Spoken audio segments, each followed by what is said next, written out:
அவசரகால சிகிச்சை புள்ளிகள்னு நாம சொல்லக்கூடிய இந்த ஜிங்வெல் பாயிண்ட்ஸ்ல ட்ரிபிள் வார்மர் சாஞ்சியோ அப்படின்னு சொல்லக்கூடிய மூவெப்ப தட்பவெப்ப மண்டலம் இதனுடைய சிகிச்சை புள்ளியை பற்றி இன்னைக்கு பார்ப்போம். முதல்ல அதாவது உடல்ல இந்த தட்பவெப்ப நிலைகள்ல 3 நிலைகள்ல இது பராமரிக்கிறது. 3 நிலைகள் அப்படின்னு நம்ம சொல்லக்கூடிய இடங்கள் எது எது அப்படின்னு சொல்லி பார்த்தீங்கன்னா, நம்மளுடைய இந்த தொண்டை பகுதியிலிருந்து இந்த மார்பக குழி வரைக்கும் 1, அடுத்ததாக மார்பக குழியிலிருந்து இந்த தொப்புள் பகுதி வரைக்கும் 2, இந்த தொப்புள் பகுதியிலிருந்து ஆசன பகுதி வரைக்கும் 3.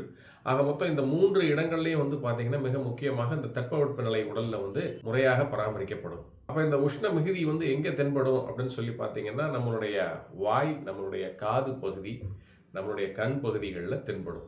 ஆகவே இந்த சாஞ்சியோன்னு நம்ம சொல்லக்கூடிய இந்த ட்ரிபிள் வார்மர்னு சொல்லக்கூடிய மூவெப்ப தட்பவெப்ப மண்டலத்தின் அவசரகால சிகிச்சை புள்ளி எங்கே அமையப்பட்டிருக்கிறது அப்படின்னு சொல்லி பார்த்தீங்கன்னா, நம்மளுடைய இந்த மோதிர விரல். அப்ப இந்த மோதிர விரலினுடைய வெளிப்புற நகக்கண் ஓரம், அதாவது நம்மளுடைய சுண்டு விரலை பார்த்திருக்கக்கூடிய நகக்கண் ஓரம், இந்த பகுதி அமையப்பட்டிருக்கிறது. ஸோ இந்த பகுதியில் நீங்க இந்த ஜிமிரோட வச்சு ஒரு 3 நிமிட அழுத்தம் கொடுக்கலாம்.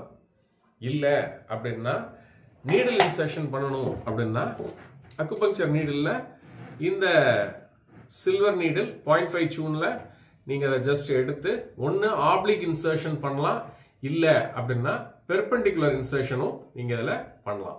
ஸோ இது பெர்பெண்டிகுலர் பண்ணாலும் சரி, ஆப்ளிக் பண்ணாலும் சரி 0.1 to 0.2 சூன் இன்சர்ஷன் பண்ணணும். ஸோ இதை ஆப்ளிக்ல பண்ணும்போது ஈஸியராக இருக்கும், கொஞ்சம் பெர்பெண்டிகுலர் பண்ணால் ரொம்ப பெயின்ஃபுல்லாக இருக்கும். அதுக்கு ஏற்ற மாதிரி நீங்கள் பண்ணிக்கலாம்.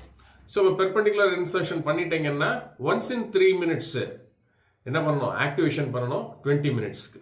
ஸோ என்னென்ன கண்டிஷன்ஸ்க்கு பயன்படும் அப்படின்னு சொல்லி பார்த்தீங்கன்னா, நாக்கில் வரக்கூடிய ஸ்டொமேட்டைட்டிஸ் அப்படின்னு நம்ம சொல்லக்கூடிய நாக்கில் ஏற்படக்கூடிய புண்ணு, வாய் ஓரத்தில் ஏற்படக்கூடிய வெடிப்புகள், டைனிட்டஸ் அப்படின்னு சொல்லக்கூடிய காதில் எழக்கூடிய ரிங்கார ஒலிகள், ஹீட் அதிகமாகி கண்கள் சிகப்படைதல் கண்டிஷன்ஸ்க்கு நீங்க இதை பயன்படுத்தலாம். 20 நிமிடத்திற்கு பிறகு நீங்க இந்த நீடில் ஈஸியா ரிமூவ் பண்ணிட்டு அந்த ஹோல்ஸை ஜஸ்ட் க்ளோஸ் பண்ணி இந்த மாதிரி எடுத்துடலாம். மீண்டும் அடுத்த ஒரு நல்ல பதிவில் சந்திக்கின்றேன். நன்றி, வணக்கம்.